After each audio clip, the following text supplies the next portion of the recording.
Hello, everyone, and welcome to our FoxNews.com digital debate special, the Fox News Google Republican debate. I'm Melissa Francis, along with Kennedy, Charles Payne, Meghan McCain, and Tom Shalhoub. Well, the gloves came off during tonight's GOP debate, the final one before the Iowa caucuses just 4 days away. Ted Cruz, Marco Rubio, Ben Carson, Jeb Bush, Christie, John Kasich, and Rand Paul came out swinging in Des Moines. So who dominated the big showdown? Here's a look at some of the sparks from tonight's face-off. Hillary Clinton this week said Barack Obama would make a great Supreme Court justice. The guy who systematically and habitually violates the Constitution on the Supreme Court? I don't think so. I'm an establishment because my dad, the greatest man alive, was president of the United States, and my brother, who I adore as well, is a fantastic brother, was president. Fine, I'll take it. And I guess I'm part of the establishment because Barbara Bush is my mom. I'll take that, too. Barack Obama was never responsible for those decisions. Hillary Clinton has never been responsible for those kind of decisions where they were held accountable. I've been held accountable for 6 years as the governor of New Jersey, and with the Democratic legislature, I've gotten conservative things done. I had a national reporter say, you know, there's three lanes. There's the establishment lane, the anti-establishment lane, and then there's the Kasich lane. And the reason is that I've been a reformer all of my career. I will apologize to nobody for the vigorousness with which I will fight terrorism, go after ISIS, hunt them down wherever they are, and utterly and completely destroy ISIS. I've had more 2 a.m. phone calls than everybody here put together, making life and death decisions. Drug use is about equal between white and black, but our prisons, 3 out of 4 people in prison are black or brown. I think something has to change. I think it's a big thing that our party needs to be part of. All right, there you go. Kennedy, I mean, Christie, governors are the only ones who work for a living. Yeah. He brings that up every single time. No, he really does. It's interesting because he sits back and he waits for 2 of the 3 senators to have a skirmish. Tonight it was a gift because all 3 got into the scrum. Right. And he was waiting to turn to the audience and say, folks, let me just tell you, I don't speak Washington. Right. And his gimmicks are getting a little bit old. And, you know, it's not necessarily the case that governors have the best chance of being the ultimate executive in this race. Also, like the 12th time you hear that point, you just want to shoot someone. You realize that we're in our 7th debate. That's right. There you go. What did you like there? You know, it felt like each of them tried to carve out a lane or a certain pitch, right? Rubio, obviously, for the evangelicals, he really talked about faith. It was in his closing thing. Yeah. He brought it up over and over again. Cruz, I think he had a great opportunity, and he did clarify his position on ethanol in front of the governor. Right. I thought he did good. I mean, remember, this is for Iowa. Right. And I think he was, you know, I thought his answer was pretty good there. Bush trying to get some conservative credit. Ben Carson, same thing, anti-PC. Christie, prosecute. He brought that up over and over again, not just with Hillary, but I guess the overall notion that this is becoming a lawless nation, borders and things like that. So I felt like they all kind of, and then Kasich, the compassionate conservative, or as he put it, the Kasich lane. It was popular a few years ago, by 4 or 5 election cycles. Maybe he thinks it's still worthwhile. I like that Jeb brought his mom up. I mean, why not? Everybody loves her. You can't go wrong bringing up mom. No. I loved it. I think he's finally owning his legacy. He's owning the fact that he's the establishment candidate. This is the strongest night I've ever seen Jeb. It's the first time I've actually liked him as a candidate ever. So Trump being gone obviously helped him. I thought Rubio did an incredible job. And I actually thought Rand Paul came back swinging tonight. Yeah. Would you run for office? Me? Yeah. Never. There's too many dirty pictures of me on the internet. Oh my goodness. Things. Well, I mean, I know what I'm doing it's tonight. G-rated, but I grew up in the internet era. I mean, you know, I actually feel bad for anybody right now. At some point, all our presidents are going to have weird pictures on the internet. That's true, and it'll be the normal thing to do. Exactly. Before we get to the elephant that wasn't in the room, Canada will have a Belfie in 10 years. What did you think in general? I thought it was, you know, nobody came out and did anything radical, which I was looking for somebody to come out of the gate and redefine themselves. Maybe Jeb a little bit, because he was a little bit better than usual, but nobody rocked my world. Yeah. It's good to know we can call Ben Carson at 2 in the morning. Yeah, I thought that Rand Paul had a great night. I agree with Meghan. I thought Rand Paul did very, very well. Yeah. He actually seemed calm and composed in a way that he hasn't in some of the past debates, and he did a good job of explaining fairly libertarian concepts in a palatable way, including criminal justice reform. And he's right to point out that black and white drug use is essentially the same. So the question remains, then why is there such an overwhelmingly high incarceration rate of African Americans in this country? He's one of the few Republicans who's actually talking about that authentically. He also pointed out, was it Ted's authenticity problem? Yeah. A couple of people brought that up. But what do you think about his answer on abortion?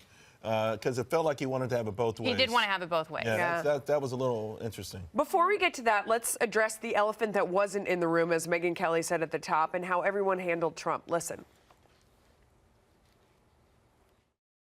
I'm a maniac, and everyone on this stage is stupid, fat, and ugly. And Ben, you're a terrible surgeon. Now that we've gotten the Donald Trump portion out of the way. Chris, let's begin by being clear what this campaign is about. It's not about Donald Trump. He's an entertaining guy. He's the greatest show on earth. This campaign is about the greatest country in the world and a president who has systematically destroyed many of the things that made America special. I kind of miss Donald Trump. He was a little teddy bear to me.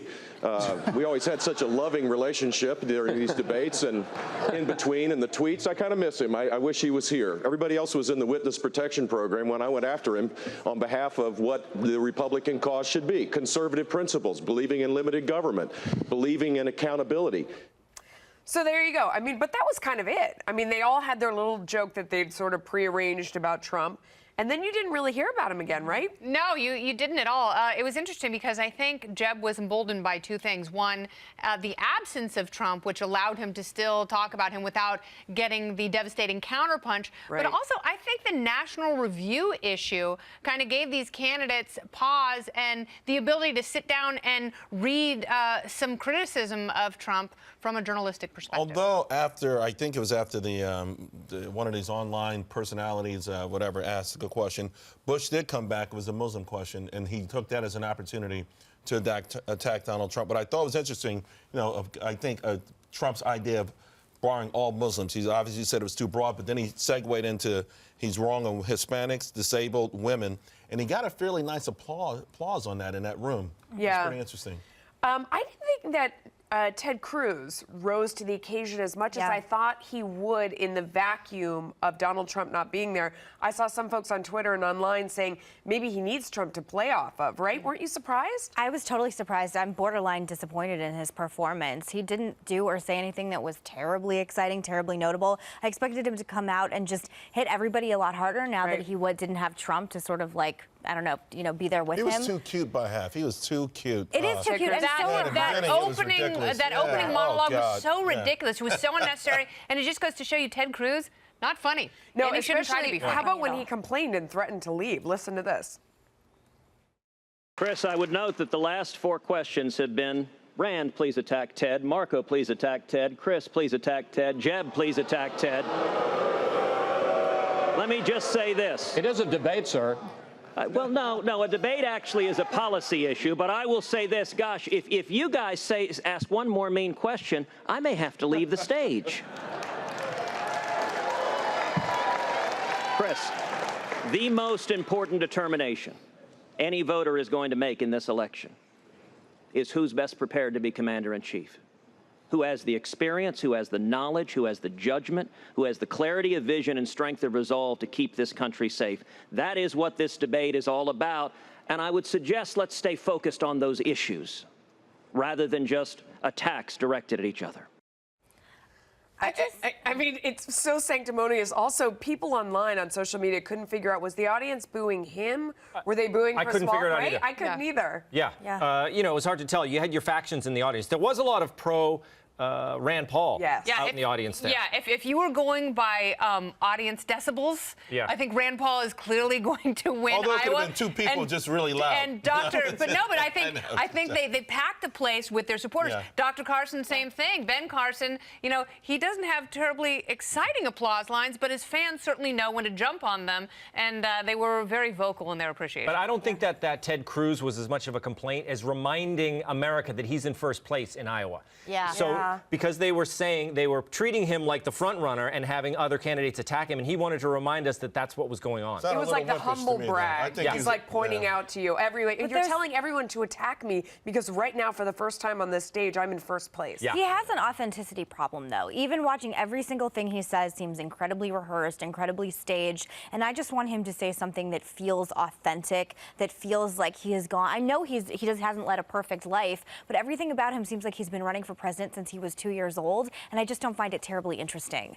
In fact, he was asked about that and his likability. Listen. I am not the candidate of career politicians in Washington. And I'll tell you, the endorsements that I am proud of are the over 200,000 volunteers across this country who have signed up to volunteer for our campaign. The endorsements that I am proud of are leading conservatives like Iowa's own Congressman Steve King, and over 700,000 contributions nationwide, people going to our website, tedcruz.org. This is a grassroots campaign. And, you know, when I ran for Senate in Texas, I told the people of Texas that I'm not going there to go along to get along. Washington is broken.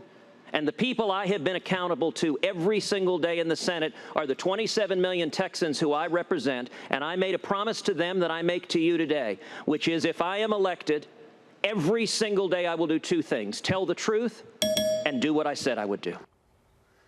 Swayed? Kennedy, you look very swayed. I'm swayed like the fabric, but I'm not, in fact, convinced of Ted's likability. And I would say the same thing about Ted Cruz as I would Hillary Clinton. If people are constantly asking you about your likability, you have a problem. Hillary Clinton is constantly asked why young people don't like her. It's because they can't stand her. And the fact that neither of these people really have a satisfying answer, I think that is problematic. Don't you think his answer was good, though? He was saying, I'll take these people over the insiders in Washington. I'm not inside the Beltway politician. He got applause. And then he said, these are the people that like me. And these are the, the truck driving average Americans who donate to my campaign. I thought that was a great answer. But what is it about his delivery? Yeah. I mean, he's not likable. Melissa, when you leave a long pause in the middle of your sentence, it makes you seem like you know what you're talking about. Yeah. And that's what he does. Is that an acting skill? Or you seem like Nosferatu, one or the other. That's all. That's one or the other. That's all. If he were a Simpsons character. I mean, there's a lot of focus on Marco Rubio, of course, as well. And once you get past Ted Cruz, people looking at him from all sides as the savior of the party. In fact, they even asked him about that. Here's his response. So that was in 2009 and 2010, where the last effort for legalization was an effort done in the Senate. It was an effort led by several people that provided almost an instant path with very little obstacles moving forward. What I've always said is this issue does need to be solved. They've been talking about this issue for 30 years, and nothing ever happens. And I'm going to tell you exactly how we're going to deal with it when I am president. Number one, we're going to keep ISIS out of America. If we don't know who you are or why you're coming, you will not get into the United States. Number two, we are going to enforce our immigration laws. I am the son and the grandson of immigrants, and I know that securing our borders is a socialist. I think Bernie Sanders is a good candidate for president of Sweden. We don't want to be Sweden. That's a great line. Okay, that was a great line. Obviously, that was not the clip I was trying to throw to, but what that clip was about was this great moment in the debate when they played clips of the candidates flip-flopping. And the top of that was about Marco Rubio confronting him with his own words about immigration. Megan, how did you think he responded to that? I think he responded okay. I think it's a hard record for him to defend, especially when you're using old school meet the press tactics by putting videos literally in front of you of your words. Right. I actually thought Ted Cruz was better at defending his record than Marco Rubio was. But overall, for me as a hawkish Republican, Marco Rubio was just feeding red meat to the lions to me. I was like, yes, we should defeat ISIS. Yes, stronger military. This is what I want to hear. And for me, he's the strongest foreign policy candidate standing on that stage, which is why he's my favorite. Yeah, and as a comedian, did you like the Sweden line at the end there when he was talking about Sanders? Yeah, he's going to have trouble getting into an IKEA, though. Yes. They're not going to like that. No meatballs for you. Yeah. Okay, can I just say one thing? Yes. I understand it's a comfortable place for him to pivot, talking about a wall on the southern border when discussing ISIS, but there is a necessary distinction between the two. I mean, ISIS right now isn't necessarily in Mexico City. No, they're kind of all They're in the over Middle East. And if the first place you go when someone asks you about immigration is ISIS, you might want to rethink your policy paper on immigration, because it is a problem for him. And if he is saying that a path to citizenship is amnesty, and he was advocating for a path to citizenship, it's very easy to say he was advocating for amnesty. Don't go to ISIS on that. You know, there are a ton of thoughtful positions that he could insert there about visas. And the problem is, I just don't think he moved the needle very much. I think he had a very solid debate performance, no big mishaps, but I don't think this is enough to get him moving. No, I don't think it's enough to get him moving enough in New Hampshire, honestly. New Hampshire, but I think Iowa. I think Rubio probably won. I think at the very end he probably won. And you know what? Policy paper is one thing.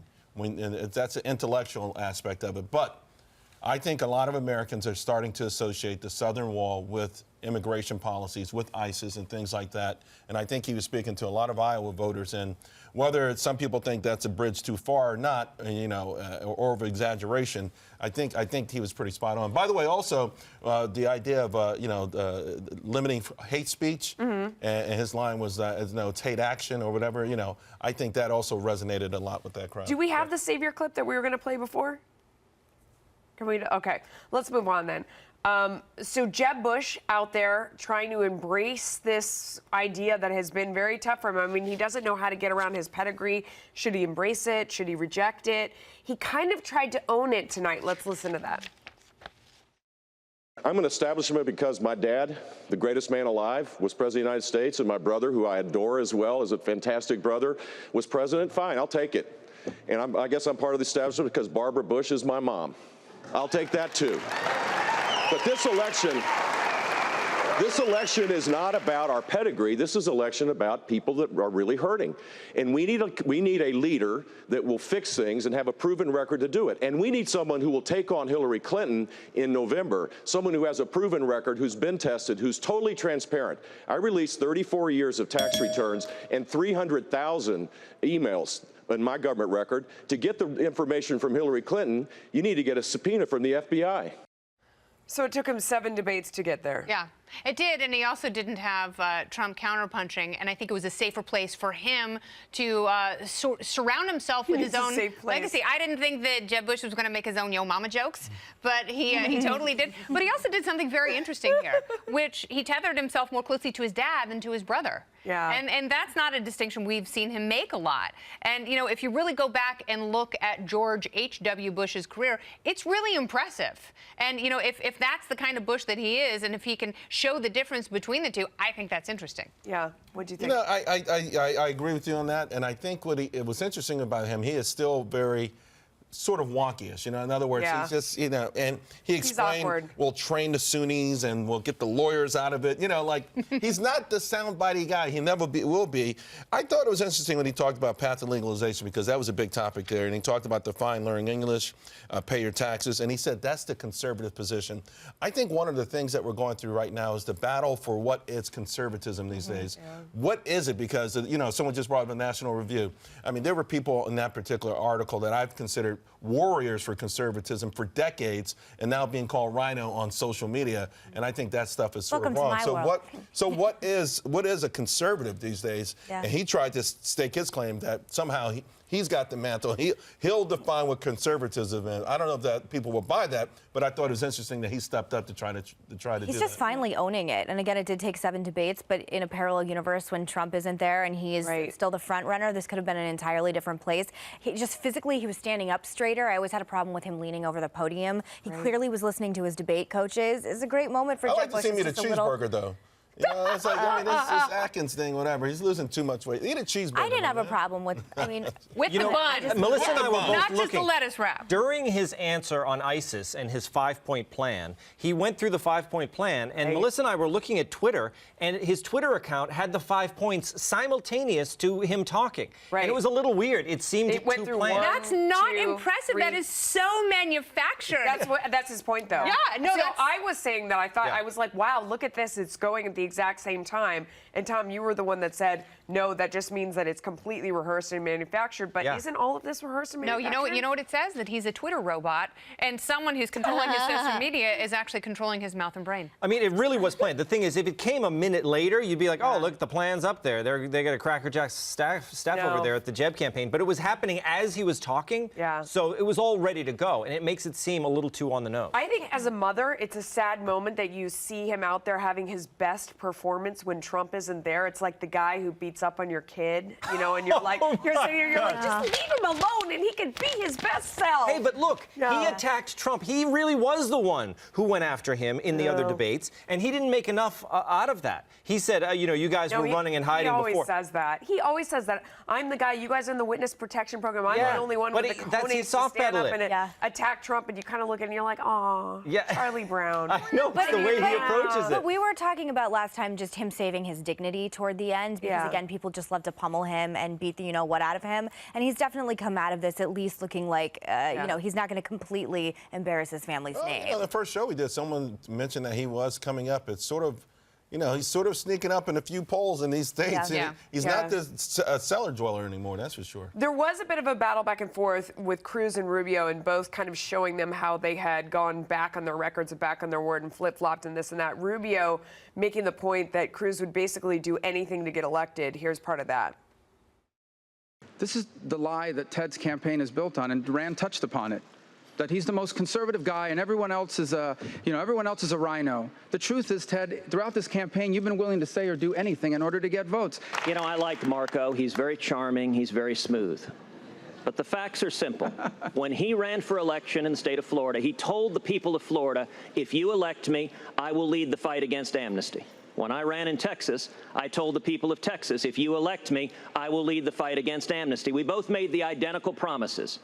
But when we came to Washington, we made a different choice. Marco made the choice to go the direction of the major donors to support amnesty because he thought it was politically advantageous. I honored my commitments, and as president, I will honor every commitment that I make to the men and women of this country. Tom, when he said, I like Marco, he's very charming, he's very smooth, do you think he meant it? Well, he liked that word smooth. Yes, right. Charming, smooth. Why did he mention the booties? Yes. You know, he's going after the manhood. That's what he's doing. I wonder how these guys, you know, Right to Rise, Bush's PAC, was attacking Rubio. Any ads I see, they're attacking Rubio. Yeah. Right? Why isn't he going after Cruz? Like, what are these guys doing? Like, why is Rubio the guy that Bush thinks he needs to attack? Obviously, Cruz is after Rubio as well. But I don't understand where they're, you know, I don't understand what Bush's it's plan interesting is. that you bring that up, because I have said this for a long time. There's just not enough contrast between Cruz and Rubio. And that's why they've been going at each other. But it's funny because when they start talking about immigration and you see their flaws and you see some of the hypocrisy and stumbles, they sound the exact same. I totally disagree with you. I think there's a huge contrast between Cruz and Rubio. On immigration? I mean, I think, no, in general. No, but that's specifically tonight, you know, that's where they were trying to contrast themselves. And when Cruz says we both made the identical pledge, it's like, well, then what's the difference between the two of them? I mean, they're so different on and so I many... think that's why, like, both of them in the race, because Rand Paul, he doesn't have double digits like Can I interject really quickly? Because I think Cruz has done a better job of branding himself as a real conservative than Marco Rubio has. And really, like they just showed this evening, there's very little difference between their immigration history. But for whatever reason, even as Rubio said, anybody that's not Ted Cruz or Trump is a dirty rhino. Every other person on that stage is a rhino except for the two of them. But they have captured, but it's fascinating. He has somehow captured the national lexicon and saying that, like, he is the only person that's the true conservative on the stage. I'm not exactly sure how he did it, other than quoting a lot of Bible verses, but he has. Well, it was that filibuster. It was that filibuster. It was him reading Green Eggs and Ham. That's all anyone remembers. But I just think. I think we forget that Rubio was ushered in the Tea Party movement. We do forget that. Yeah, and let me tell you something. The Gang of Eight will haunt him forever. Yeah. I mean, here he is trying to justify all of it. Listen to how he explains it. I do not support blanket amnesty. I do not support amnesty. You said more than that, sir. No, I said I do not support blanket legalization. You said earned path to citizenship is basically code for amnesty. You supported earned path to citizenship. It absolutely has been. And at the time and the context of that was in 2009 and 2010, where the last effort for legalization was an effort done in the Senate. It was an effort led by several people that provided almost an instant path with very little obstacles moving forward. What I've always said is this issue does need to be solved. They've been talking about this issue for 30 years, and nothing ever happens. And I'm going to tell you exactly how we're going to deal with it when I am president. Number one, we're going to keep ISIS out of America. If we don't know who you are or why you're coming, you will not get into the United States. Number two, we are going to enforce our immigration laws. I mean, it's tough. It's tough. He's pivoting. He's trying to defend on this one. Although after that, what I thought was funny is, Jeb gave him a compliment and then he kind of pounced on Jeb again. I mean, he was just so angry at this point from trying to defend himself. But Megan, you heard him there kind of talking in circles. I think you're exactly right. I think the Gang of Eight amnesty is the thing that haunts him. It's the thing that even Nikki Haley is saying. The difference between me and Marco Rubio is I'm not for amnesty. I don't think it's accurate. I'm incredibly biased on this. My father was one of the founders of that bill. But it is the issue for Republican voters that delineates someone from being a rhino and being a conservative, the number one issue. All right, so here's what I see is he's having to differentiate himself in two ways here, as one of the three senators and one of the two Floridians. And that's why, you've got Jeb Bush attacking him because Jeb wants the Florida lane. And then, you also have Cruz going after him because he wants to be the Tea Party senator. And really, the Tea Party aspect is something that all three senators in this race still have in common. Okay, let's listen to Cruz on immigration as well. We can compare and contrast. Let's go. Listen, we can solve immigration. We just heard an argument back and forth that we can't solve immigration. I have a detailed immigration plan that is on my website, tedcruz.org. It was designed with Iowa's own Congressman Steve King and Jeff Sessions, and we have the tools in federal law to do this now. We can build the fence. We can triple the Border Patrol. We can end sanctuary cities by cutting off funding to them. We can end welfare for those here illegally. And what is missing is the political will, because too many Democrats and sadly too many Republicans don't want to solve this problem. If I am elected president, we will secure the borders and we will end illegal immigration. Convinced? He sounded great because Rubio was hinting around that because of Washington bureaucracy and inefficiencies that it can't be done. He seized on that and said, no, we have the tools now. It can be done. It's just a matter of leadership and will, and I will do that. I think he did very well with that part. Yeah. Yeah. You agree, Megan? I agree. Much stronger than Marco's. I agree. Again, it's perception is reality, and he definitely spins it in a different way than Marco does. At some point, this will come back to haunt him in a real way, though. You can only spin so much on a debate stage. Somebody's going to put some attack ads together at some point. Maybe it'll be in the general, and he's going to have to really face the music. So, Kennedy, you make a great point because you say they're basically in the same place. Yeah. But he made a much more convincing case. Because he's a better debater. Yeah. He's got more skill as a debater, and I think he's able to abstract arguments as he's going along, and that's just the way his mind works. Whereas Rubio sort of works on his performance, and he's talking as though and it's almost like a preacher up there. He's building and making the crescendo when he should really be kind of listening and analyzing as he goes. It's a difficult thing for a brain to do. Maybe that's what people don't like Ted Cruz, because he's not paying attention to you. He's thinking about too much stuff at one time. It's also the directly into the camera, I think, puts a lot of people off. When they ever answers, he doesn't talk to the debate moderators. He talks directly into the camera. He also, Tom, there he wasn't doing the voice. That was kind of like Ted Cruz actually talking, as opposed to like when he slows down, he does the pause. That's when it's a real turnoff, right? Yeah, although there is difference, is there not? Ted Cruz, they don't have him, the way that they have Marco with the Gang of Eight, they don't have the goods on Ted Cruz, do they? They keep saying, oh, you were for... just the amendment. Okay, so he's... And the interview with Brett Baer, where he sort of stammered and stopped, and they kind of got pressed on it. Why can't people say, I changed my mind? I mean, this thing about flip-flopper, everyone's so afraid of the flip-flop thing, but does it have any traction? Because you hear it over and over, but I feel like it's better to just say, Bush said it. Bush said, I was for a path to citizenship, now I'm for a path to legality, and he says it's different now. I changed. It was a different atmosphere, and I changed my mind. Trump's the only one that gets away. Because that's the kind of thing that sinks an unprepared candidate. I was for it before I was against it. You have to be really careful how you explain your flip-flop, and if you say it as an evolution, like I became wiser as I learned more about this issue. I think there's a way to sell it. I don't think Marco has quite figured that out. Yeah. All right. And that's one of the drawbacks of having a track record. And a voting record that Carson and Trump don't have to worry about. You can say, I would have done anything. If I was there. Are you kidding me? I would have run to the 8th floor and I would have saved that woman. Yeah, that's why it's easier to be a governor, to come in with that experience. it's easier to run on a governor's record than a legislator's, obviously. Okay, so how do the voters feel about what they heard from the candidates tonight, and what are the most important issues to them? Google News Lab has all that data and more. Shannon Bream joins us now to break all of this down. Shannon. This has been so much fun to watch this all throughout the day, to see the issues people are talking about, the questions they have about the candidates, who's getting the most queries, who's getting the most attention online. And we've been tracking it nationwide, but also in Iowa. And what we wanted to do is give you a snapshot tonight of those who were originally qualified to be in tonight's debate. What people in Iowa who were on Google, who were they talking about, who were they asking about on Google? That's what our first look is here. You can see that all through the night, those who were actually here debating, there was a lot of movement. There was a lot of motion in what people wanted to know about. There were times that Rubio spiked. There were times that others spiked.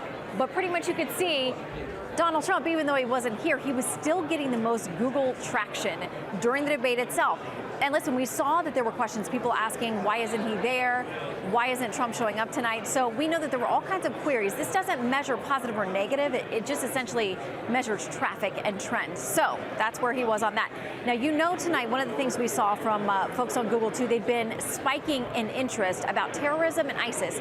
There was a lot of talk about that tonight. So one of the things that was measured is, who do you think did the best on the issue of ISIS? Who has the best plan? That was one of the survey questions Google was asking for those who were watching the debate tonight. You can see Marco Rubio came out on top when it came to who has the best ISIS plan, followed by Cruz, then Trump, then Paul, and then Bush.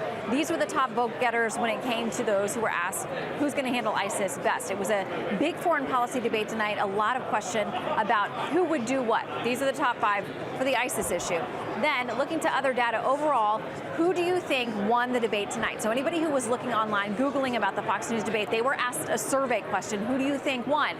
Here we have Rubio, who was also first on ISIS. 29% of those who took the survey online on Google said that he won the debate tonight.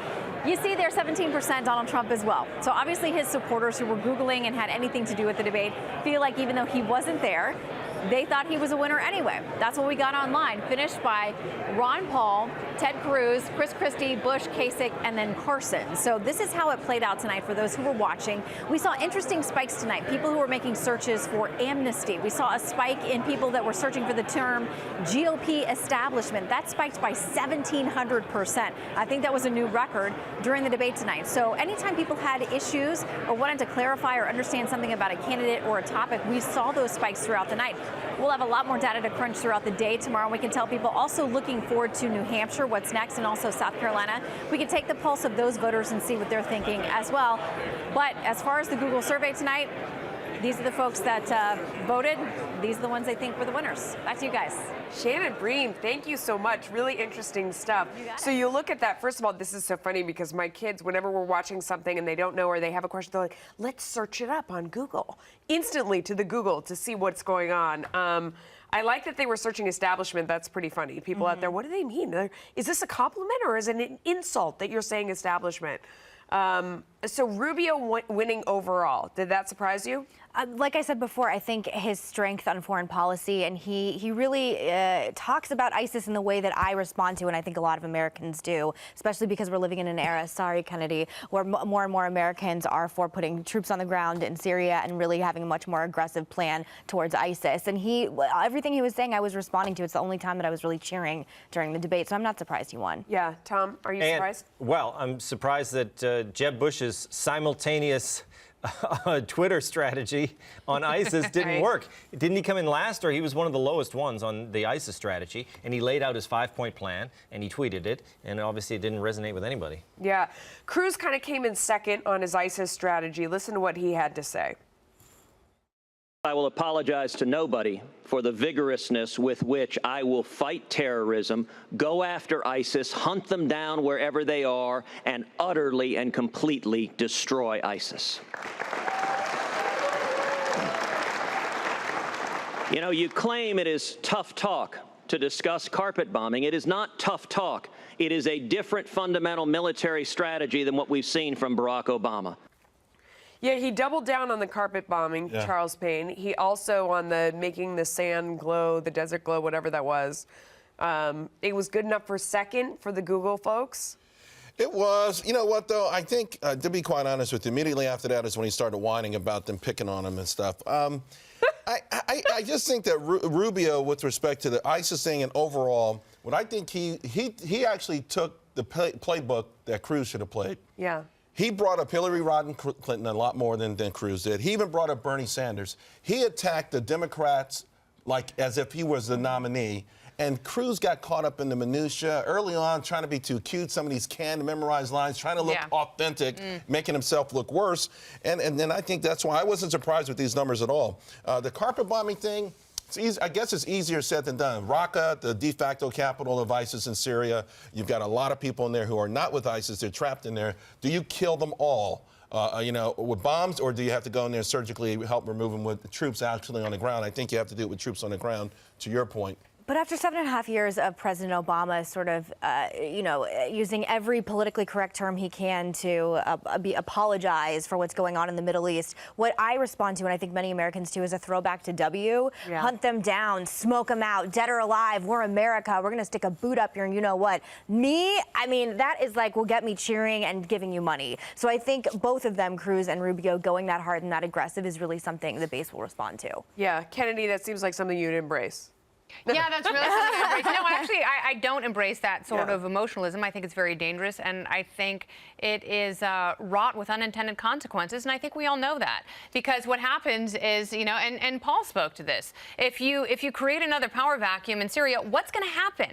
But, and he also made the point, like, Thomas Jefferson is not naturally going to sprout up in Syria and all of a sudden run the country like a Western democracy. That's not going to happen. Look at the tribal factions who are out to kill each other. Look at Saudi Arabia and Iran. But giving them a safe haven to regroup and get stronger giving them a safe haven by, but you know what else isn't going to work? And we have seen this in Libya and Yemen and Egypt.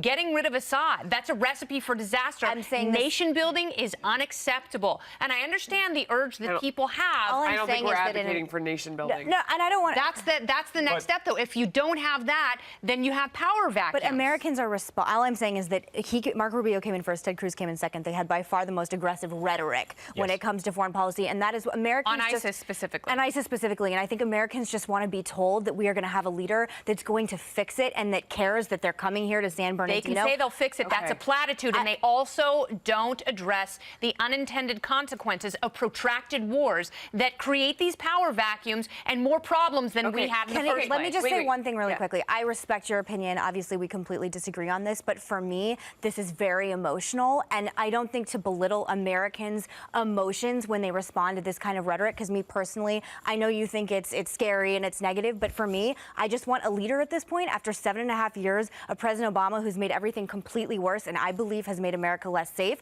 I want a leader who's going to tell me that they're going to fix it and they understand how scary. Logic is implicit in leadership. Okay. Logic is implicit in leadership. Emotion and logic are diametrically opposed. We're getting too deep in the weeds. But I'm just saying, Rand didn't come in first in ISIS on the number one thing on there. And I'm just saying, I understand where you're coming from, but if his rhetoric and everything he was saying would have won, he would have come on first. Okay, but one place where Republicans should be united is in going after Hillary Clinton. Some of them did that. Let's listen to that.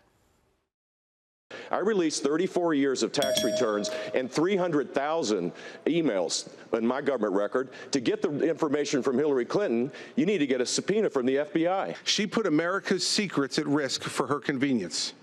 She put American intelligence officers at risk for her convenience. She put American strategy at risk for her convenience. Let me tell you who's not qualified to be President of the United States, Chris. Hillary Rodham Clinton did that to our country. She is not qualified to be President of the United States. Hillary Clinton is disqualified from being the Commander-in-Chief of the United States. In fact, one of her first acts as president may very well be to pardon herself. That was the best one. I don't know. Was that your favorite? Yeah. What do you think? Yeah, Rubio was good, and I thought Christie was good too with the forcefulness. But Jeb, what was he talking about? I released my emails. Like, I'm sure people at home thinking, "Oh, you had an email problem too?" Like, why is he bringing up his emails? He just released them as part of his campaign, I guess, right? But I'm so transparent. Yeah, it's like 250,000 emails, and it's like, dude, no one cares. Yes. No one cares about your tax returns. It doesn't make you a better candidate, and it also it doesn't provide enough of a contrast has with Hillary, she's a felon. Like, she should be behind bars. And there was a point when Marco could have attacked Cruz and Paul, and he didn't. He pivoted to Hillary, and I think that's why there are viewers who responded well to that and said that he won the night. Yeah. I mean, isn't that the place to go at this point?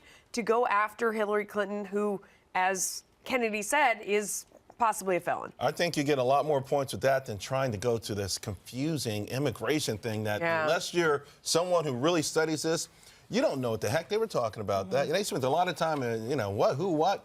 But, they understand Hillary Rodham Clinton, Bernie Sanders.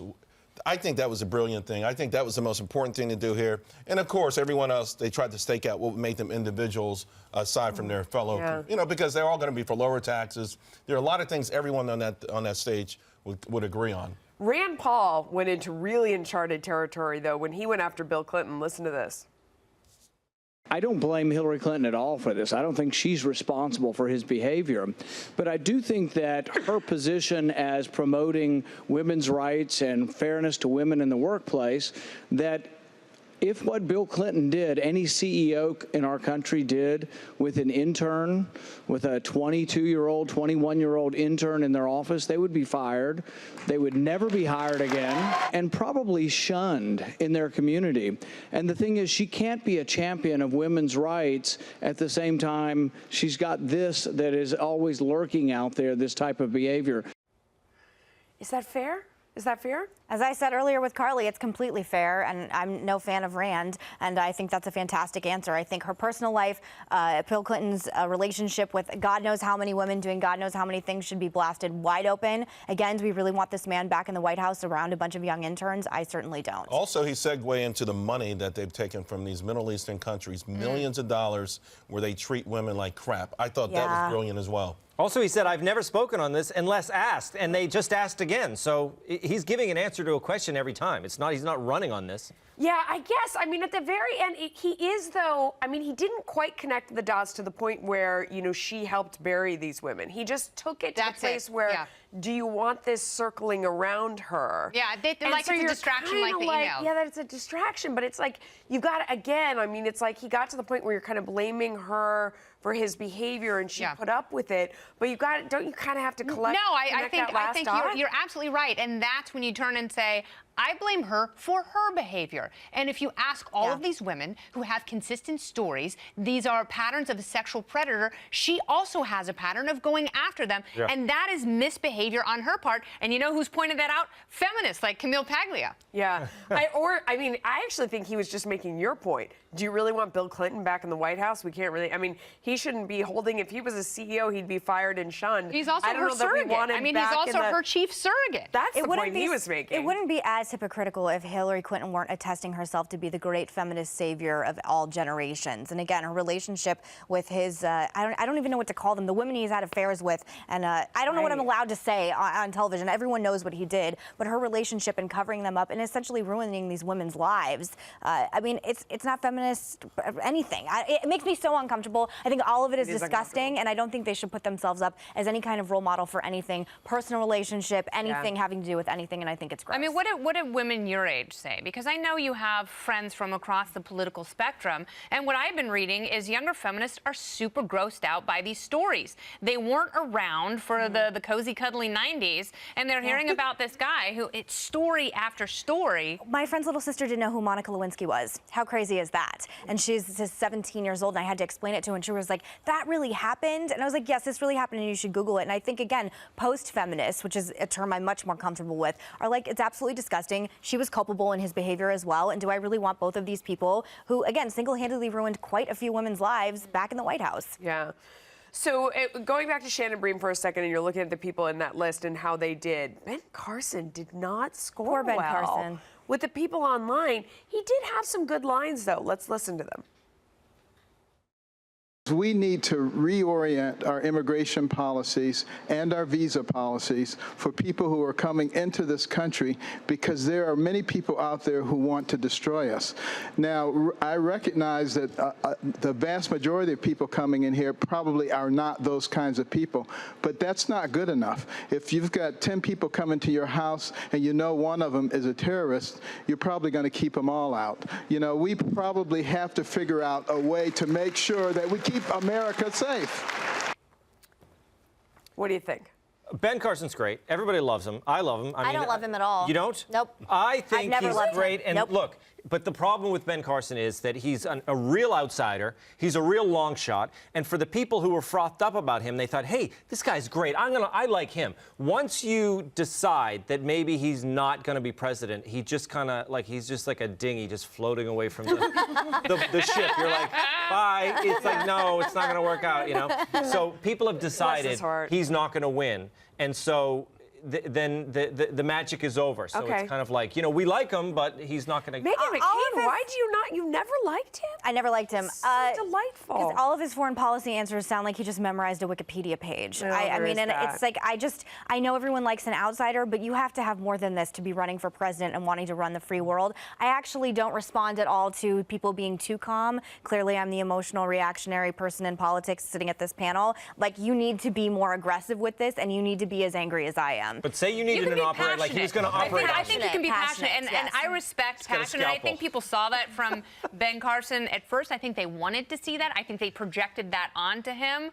But then the more you unwrap the onion, you realize that Charles Payne makes your eyes water and doesn't really go well with sauteed peppers. Growing up, I've always said this. You know what? It was the quiet guy, soft-spoken like Ben Carson, who whipped your ass way before Donald Trump would in a fist fight. You know, just because he doesn't speak doesn't mean he won't drop a bomb on you. Now, having said that, when you peel that onion, you keep peeling and peeling. Like, when the hell do I get to the core? Yeah. Because your point is right. He's got the broad strokes, and people love that. He's anti-PC. He wants to vet the immigrants. They love that. Now, give us some nuance. Yeah.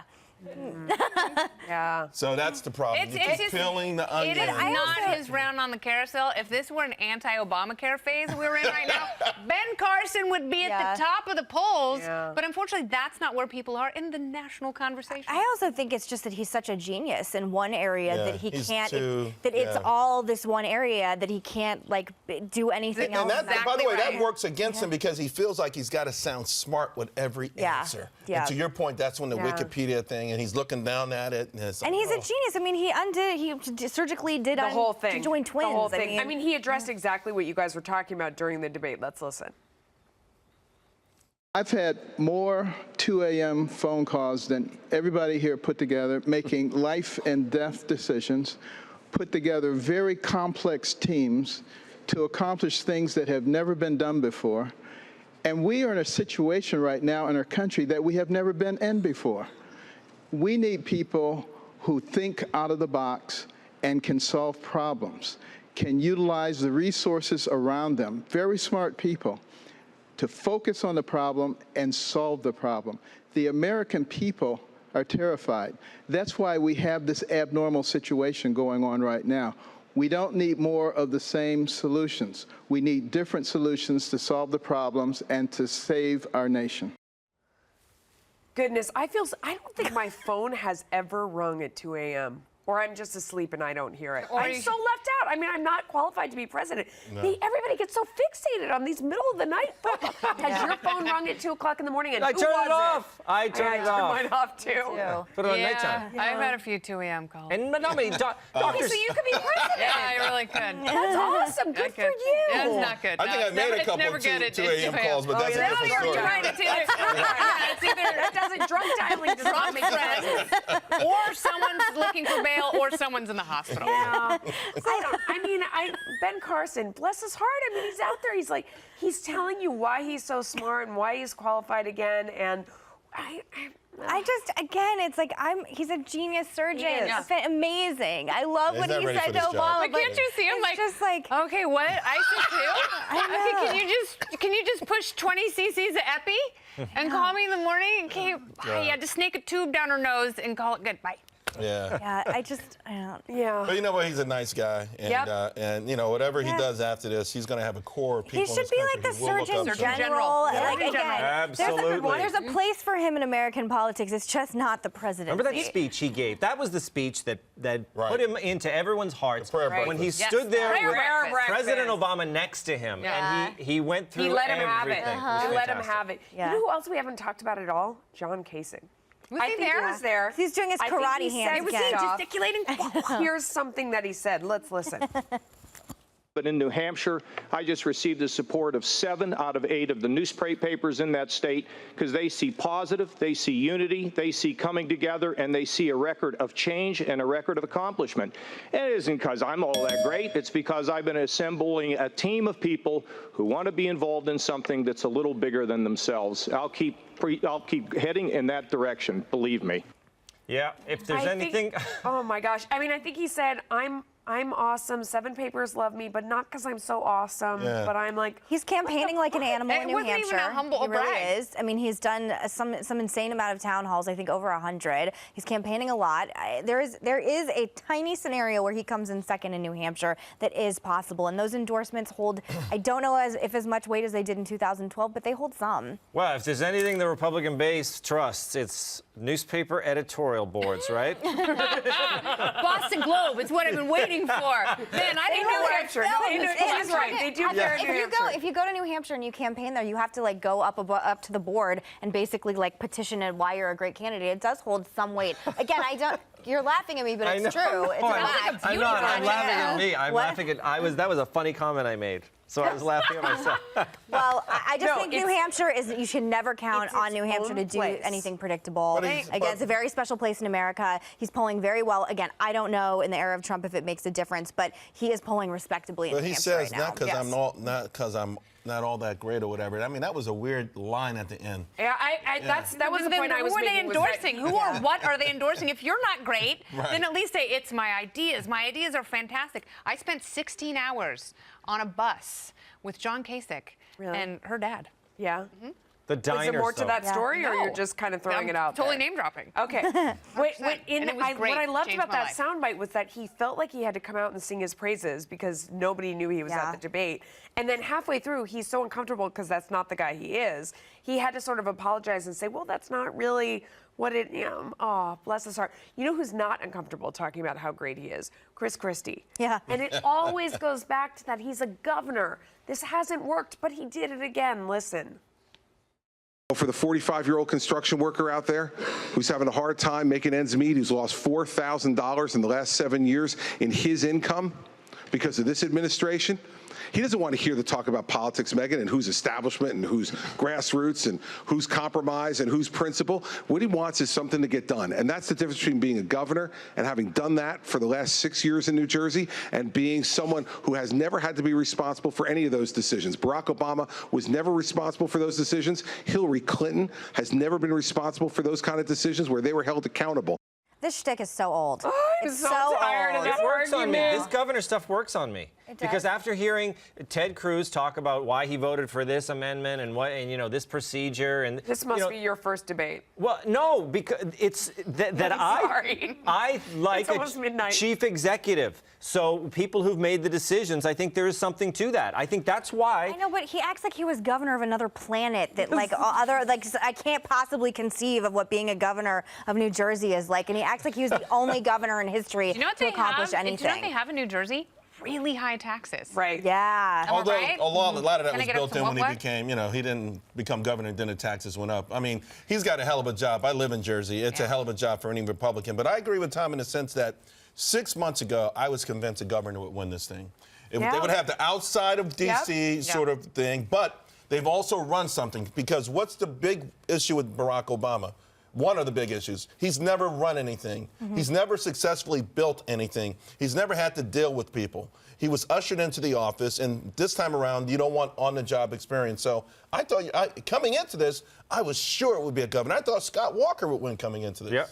Governors have historically done very well with the presidency. Ronald Reagan, Jimmy Carter, George W. Bush. Yeah. But it just was not their cycle. Wasn't going to happen. They got lumped in with the establishment. In any other cycle, though, any one of these people would be a shoo-in. Ever since Christie hugged Obama, it was over for me. Listen, I mean, honestly, I talk about that hug all the time. It's the moment I can never get over it. Because it was petty. It was petty. He did it right before the election. It was He did it right petty. before the election. He was doing it for publicity purposes. Ever since then, he's been dead to me. It was really petty. Yeah, I Mine agree was the with you. Jerry Jones hug.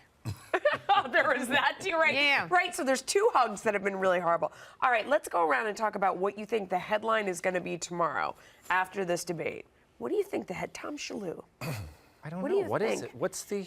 What was your takeaway? Who do you think was the winner? What was the big surprise? I mean, here, let me help you out here. Here's one. Trump wasn't there and he didn't dominate. I mean, it kind of everybody, this was the prediction ahead of time. I mean, Shepard Smith said earlier today that this could be the chance for everyone to have some breathing room. I had my doubts. You know, I thought that they would all be hearkening back, but that didn't happen. I mean, they really did sit there and get their plans out, kind of go after each other. I mean, it was almost a relief. It was a relief, I guess, but did anyone make any waves? I don't know. I don't know if this is going to move any needles. Mm-hmm. So where's your headline? Yeah. I don't know. That was my question to you, and you didn't give one. I mean, I don't think this was. I'm not that smart. I'm not that smart. Meghan McCain. I don't think it's enough to move the needle with Ted Cruz in Iowa. I think he should have come out way stronger. He didn't. I think it's just status quo pretty much for everyone. Jeb and Rubio had very decent nights. Rand came back showing that he should be back on the main debate stage. But in regards to Iowa, Ted Cruz should have come out hitting harder. Yeah, I thought Rand actually had a really good night. That is one thing that comes out of it. I like there was one point he was kind of doing the other candidates' voices when he was making fun of them. Yeah. It was kind of the Rand that you see in interviews. I like that he was calm. Been there. Yes. So he was much calmer. He wasn't as angry. He wasn't as shrieky. One of his better debates. Yeah, Jeb too, same reason. No Trump there. He did a much better job. What do you think? I think Rubio won. I really do, particularly the second. In the last hour, I think he really found his groove. I think he dominated. You know, I was taking my notes and I noticed, like, look at all my notes here for Rubio and look at my one note for Cruz in the second hour. It's like, what the hell? You know, I think he dominated, and I think Rand Paul had a real good debate. I think also one of the things is that they did get a chance to put out more policy ideas, things that I think we want. You know, Kasich, we were talking about him. He created 400,000 jobs. He should have told us how he did it. So, you know, but they, for the most part, they got a chance to put more policy out there. And when they got away from the name calling and some of the things that mean nothing, ultimately, when it's coming to rebuilding this country, I think I give it a B+. Yeah. It was for Cruz to lose, and he lost it. You know, he really had the opportunity. Talk about someone who could have turned and directed the entire conversation to Hillary Clinton. Talk about someone who could have elevated himself above all of candidates on the stage, and he didn't have the wherewithal to do that. And that's one of the things he's lacking, in addition to perhaps likability, is the self-awareness to really know when to shine and when to thrust forward. I agree. I thought Rand did very well. Jeb did better than he has in the past. I don't think it was an outstanding performance from Jeb Bush, but from the last few debates we've seen, he's been pretty good. And that's not to embarrass his family. But Cruz played it safe. I mean, it's like he just ran out the clock. You know, he's in the lead. He's in the lead in Iowa. Is he still? I think he is. Actually, no, it depends. With Real Clear Politics and the Fox News poll, he's trailing. But he's ahead of Rubio. Yes, he is ahead of Rubio. He is. I think so. If there's a headline out there, everybody on Twitter was talking about Megyn Kelly's hair. Looks phenomenal. Amazing. Fabulous. That was everywhere, all over Twitter. How about, so did Trump hurt himself by not being there? And I ask that from the perspective of Iowans. I mean, we're looking at it from the perspective of the whole nation and the national tally, which of course is how most people are watching it. But really, that was about the vote in Iowa because it's just a few days away. Do you think that it hurt him to not be there, Trump? No, I don't, because it created. Even Iowans? No, it created a lot of talk, and you can't say because he wasn't there. But he is, even though the polls say I came in first in the debate. He's not a great debater. No. And the polls, he comes in first in the polls about the debates because he has supporters. Last one, though. He did his best in the last one, and then he was out because he knew Cruz was going to come back. Cruz was ready for him. If he came back, he would have repaired that whole New York values thing, and he would have had something. And Donald didn't want to get into that, so he might as well play it safe and stay away. That's why he stayed out of the debate. I agree with you. Yeah. I think that's why he stayed away, too. What do you think? Again, I'm so biased, but I think it does hurt him because if you look like you're scared of Megyn Kelly, how are you supposed to go up against ISIS and Putin and all these world leaders? And he looked very childish. And there's all this controversy right now whether or not the money from tonight at this fundraiser actually goes to any veterans charities. Right now, it's just going to a Donald Trump charity. If it comes out that no money went to any veterans organizations, that's pretty nefarious. So again, I think we have to wait for the news It's very cycle. Clintonian. Yes. Yes. What do you think? Well, it also points to the fact that he really has not donated a lot of money to the vets up until this point, which is interesting. I think it hurt him a little bit, and I'll tell you why. I think that the people of Iowa, when Ronald Reagan missed that debate, January 5th, 1980, in part because he was coasting. He was given bad political advice. Now, back then, these things were novel. They hadn't had a GOP primary debate since 1945. They didn't think it was important. They learned then it was important. There are some people there who are undecided. According to that same Fox poll, 39%. So they still want to hear you pitch. Yeah. What do you think? Well, I think it's interesting because I think that he really hurt himself in the beginning, certainly. And I agree with Megyn. Like, if you can't take on Megyn Kelly, then how are you going to take on Hillary Clinton in a general election debate?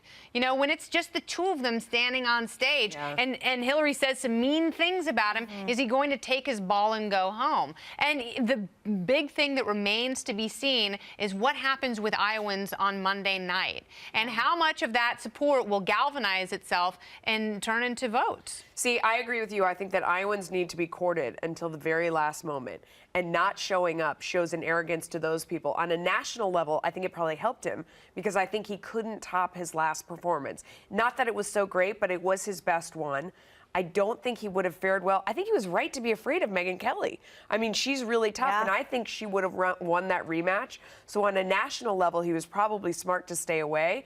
But on a local level, they don't appreciate that. I mean, you said about New Hampshire, those papers wanting to be courted. It's the same thing in Iowa. People, too, they want to meet every candidate numerous times. Yeah, and so that's... Well, then if it's close, you can afford it. Yeah. If you're talking about local level, if they're very close, he loses a little bit, and he can say, well, I didn't show up at the debate, and then he goes on to New Hampshire and wins. Rubio thinks he's coming in second. Yeah. So very interesting time. We'll tell. It was a delight. Thank you so much. It Thanks was. for watching all of us at FoxNews.com digital debate. Have a great night.